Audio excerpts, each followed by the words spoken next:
Uh, all right, so over to a subject that we ain't talked about in a little while, Jay.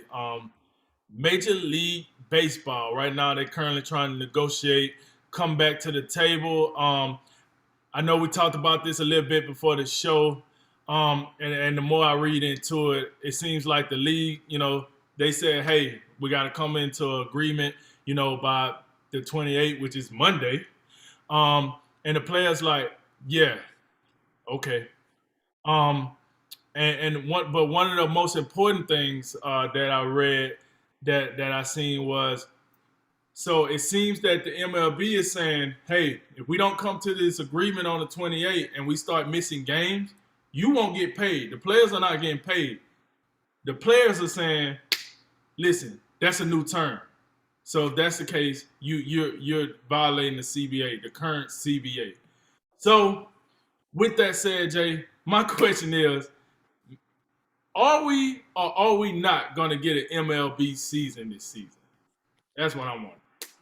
Well, I think I can't imagine a scenario where we won't have a season. But I think at this stage, being as how late and just the lack of sense of urgency just drives me up the wall with Major League Baseball. Going back to a lot of the discussions we had at the beginning stages of the pandemic, when stuff was starting to we saw getting to see the light at the end of the tunnel. The NBA was like, kind of had it together. Okay, we're gonna do this, this, and this, and baseball just out here, lollygagging around. They still lollygagging around. It don't make no sense. The crazy thing is, the owners put that February 28th deadline, which is on Monday. They put it out like weeks ago. And from what I've read, the players and the agents are kind of like, oh, that's ain't nothing. And then, the baseball and the owners are like, a couple of days ago, like, hey guys, you still got that deadline? And they're like, oh, that was for real. Okay. And now we are here like, I just don't understand how that can be allowed. Now, I do think, again, I think they're working on this today. I think they'll work on it tomorrow. That tells you how important it is. Now Saturday and Sunday is getting involved on this. I think based on what I've read, there has been like little progress, incremental progress at best, lately. So you'd have to have some drastic compromises take place for us to not miss games at this point. So I think we are in serious danger of missing games. If I had to guess, I'd say we will miss games. I'm not certain about that because when people's money is on the line, people tend to like, okay, now what we got to do to make this happen. You know what I'm saying? So I think we could, maybe there could be a scenario we could get news later today or tomorrow to say, hey, in the 11th hour we did it. But it does look to be like that's. I'm not seeing indications of that. So that is concerning. It's disheartening because in the end, in a lockout, everyone suffers. The fans suffer because they're not getting what they used to seeing. The players suffer; they're not getting paid. And the owners suffering too because they're not making money. So everybody's losing right now, and it's just astounding to me, as usual in all lockout situations, that you let it get this far. It's just, to me, and this goes to other rungs of society, where the art of compromise is just dying a slow, painful death. So much like I would encourage baseball in the art of compromise to go watch our previous segment on Michael and LeBron, see how we agree to disagree. But I do think we can, in the end, we can agree on a lot of things about it. And that's what, baseball they got to get together. There's just too much on the line. The one thing I saw that I do think was something that maybe they should consider, and they are considering, is the idea of a draft lottery. Maybe that'll prevent some of these bottom tier teams from, tanking. Go ahead. Okay, so draft lottery. I'm glad you brought that up because I want to ask you. Now, I read what you the groundwork you laid down as far as the subject go. But my question is this gonna like mirror what the NBA does, or what are we talking about here? Because I'm a little lost with that. I think it will. I think what I've seen though, you're going to have a situation where it's not all the teams that don't make the playoffs won't be in the lottery. What you'll have is, and they haven't agreed on this as of right now. Right now, I think the owners want the bottom four teams in the draft lottery. So you'll have the traditional fifth worst to World Series team will be the standard order, and then you'll have the bottom four teams will have a shot at the number one pick. The players seem to want more teams involved in that. They want 7 at this point. So I think when they narrow down how many teams will be in the lottery, I think it'll be about the same as the NBA. Maybe the lottery odds won't be the same, but the framework and the principle of the NBA draft lottery will kind of be the same. And what you've seen is, in baseball, and I don't think it's been publicized as much as like, the process and things like that in the NBA, but you've seen like the Baltimore Orioles come to mind. Like, you've just seen some of these teams are just god awful in the worst way. And I don't know what they're doing. They're just stockpiling the farm system and the minor leagues to get prospects. And then your current on-field product is just, oh my gosh, it's terrible.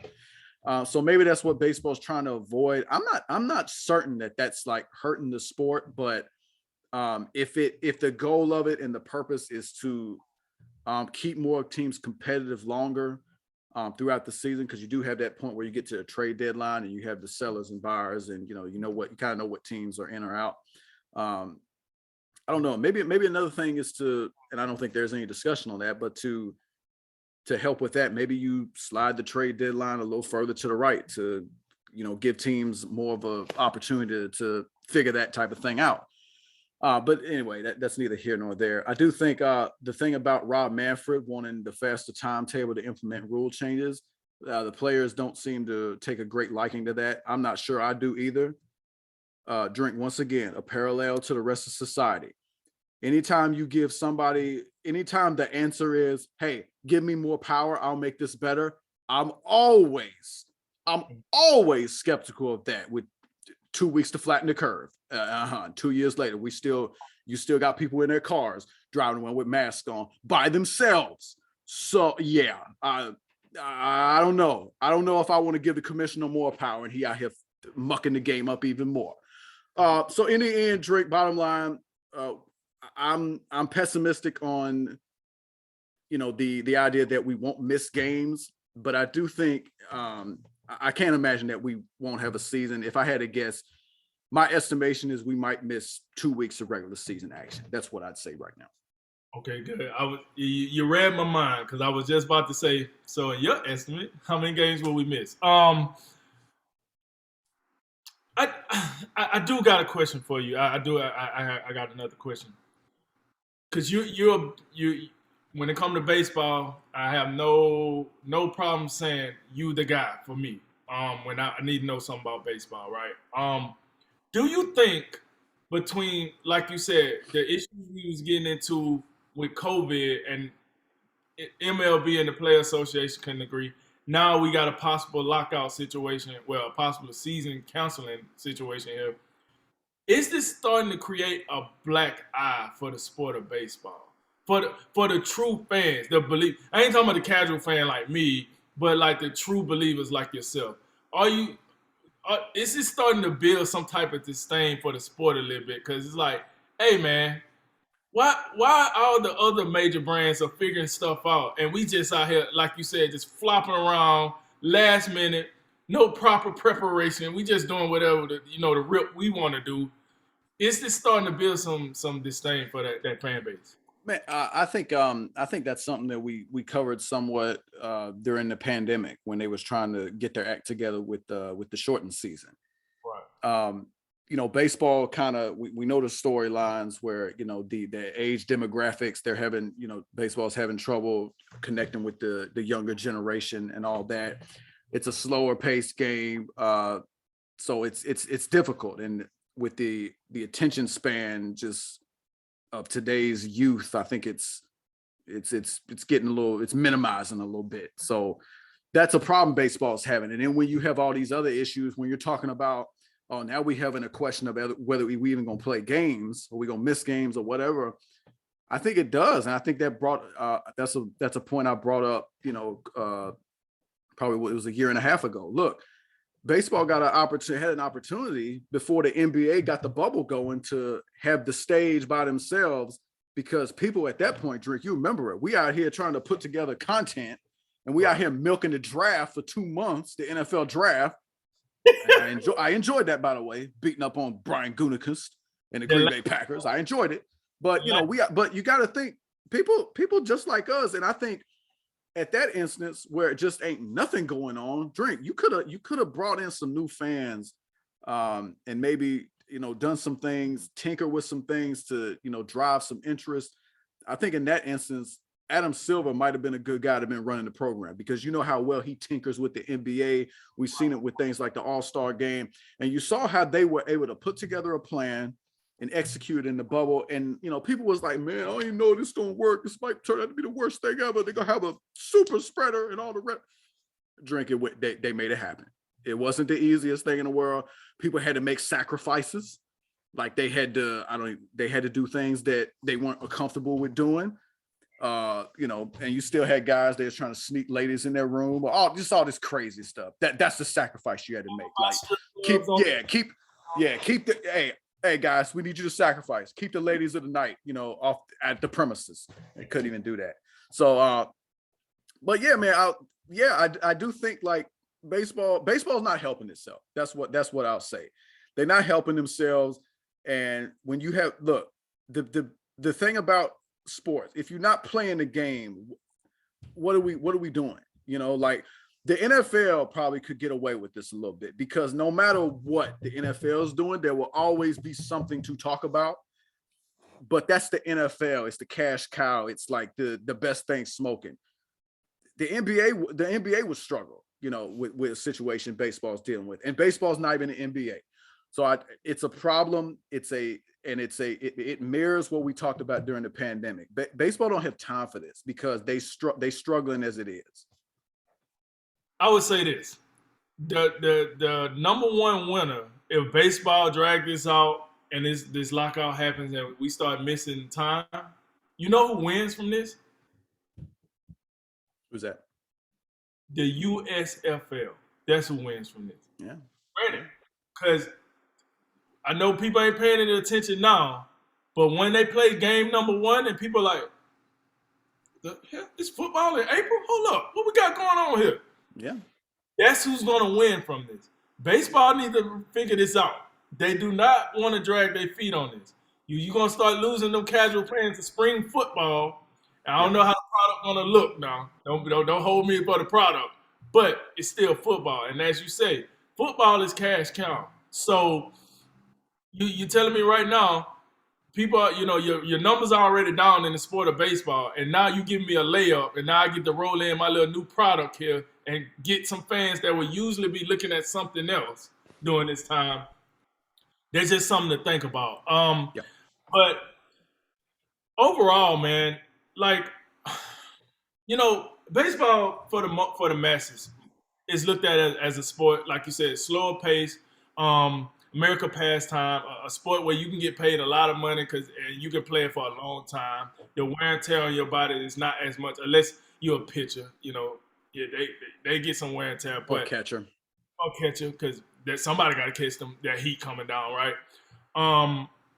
So it's looked at as this game that you can play for a long time. And I'm gonna tell you right now, from what I hear from the outside looking in, is they're like, I don't understand what baseball players are crying about. I mean, like, it's starting to make some people feel like, yo, what the rip, man? Because all these other leagues, like, can figure this out. Like, what are y'all get paid good. You got good TV rights. All this stuff that we shouldn't, like, really care about, but we do because everybody's professional now. So it's like, and this is why I asked you that question, because I know your answer is going to be different from mine. From a no crap diehard baseball fan, that I asked you about the black eye, because it just seems increasingly more that people are starting to look at MLB as kind of whining. You had this issue 2 years ago. You got past it. Now you're creating a whole nother issue. Now it's like, do to what you said, do we want to play or not? That's what it's starting to come down to. It's just too many issues. The players saying, "Hey, we want the minimum contract to be $775,000." Yeah.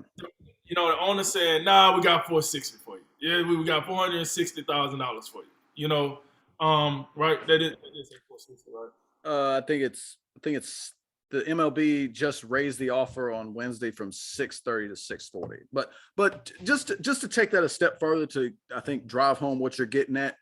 Yeah, when the minimum wage is in over half a million dollars, yeah, nobody wants to be crying. Nobody wants to hear that. Guys that are out here grinding for pennies on the dollar and all the rest of it. Like, and the fact,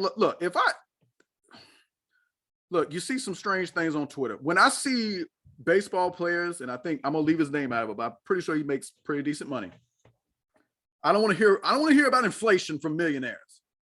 I don't want to hear about. Let me say it again. I don't want to hear about inflation from millionaires. And that's all I got to say. Just stop.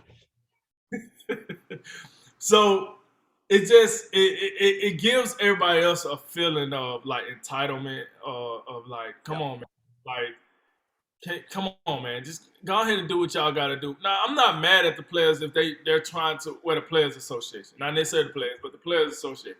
I'm not mad that they want to raise the bottom line for players. I mean, they are putting their life on the line. They are out there doing what they're doing. So I'm not mad at that. But at the end of the day, like you said, you got to figure this out. And now the wrinkle that really got me, and I said this in the lead, was the fact of the players are saying, listen, if you do this to us, if you introduce this new term, you're violating the CBA, the current CBA. You're violating that, and we will sue you to get paid, because that's how the players feel it. At least that's what what I seen typed up.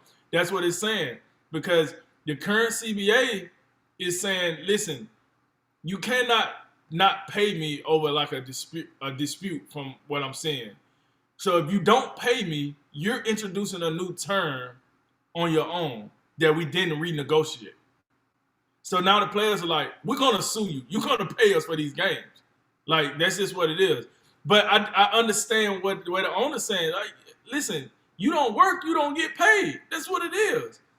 But you didn't say that in the current CBA. And that's where the players are at. We negotiated this CBA. That's where we're at now. So I don't know, man. I don't know. When I read that, it kind of makes me believe, like, you say 2 weeks, I'm going to say 2 months. I'm going to be honest with you. I'm going to say 2 months. Because when players start saying stuff like, hey, you can't just change that just because you don't like the situation, you're going to pay us. When it's kind of like, I think it was Starbucks or something.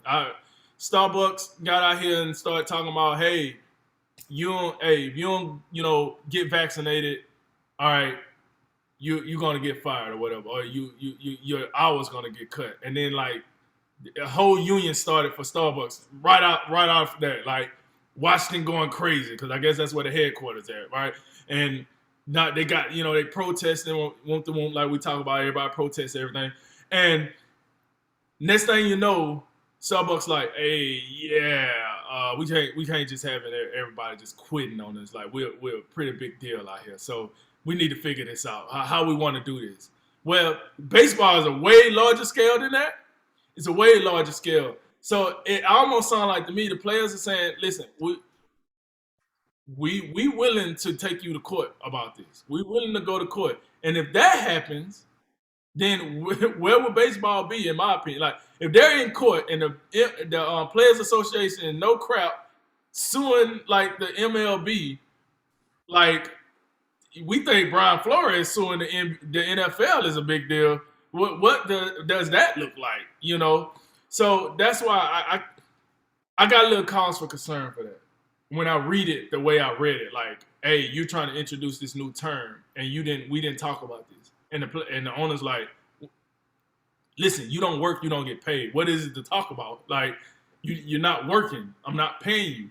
But they're saying, yeah, you are, because the CBA is saying you're gonna pay me for this time. Like, it's not my fault that we can't come to agreement, but I will get paid. You know what I'm saying? You make a deadline and say, if we don't make it by this deadline, what? That's your deadline. I don't give a rip about that. That's listen. I would be ready to play March 31st. Y'all figure out the rest of it, and that's where the players are at. Our deadline to be ready is March 31st. Now I don't know how the spring training goes and everything, but March 31st is the targeted date for the first game. They're like that. We'll be ready. We'll be ready to play. The owners are like, listen, I don't know what you think, how you think this is gonna work, but your butt better be out there if you want to get paid. And so I don't know, man. As I read all that, like I say, it seems to me like this might get a little darker before it gets, brighter. You know what I'm saying? That light on the end of the tunnel might be a little farther than we thought. So that's why I come up and I say maybe the first 2 months of the season.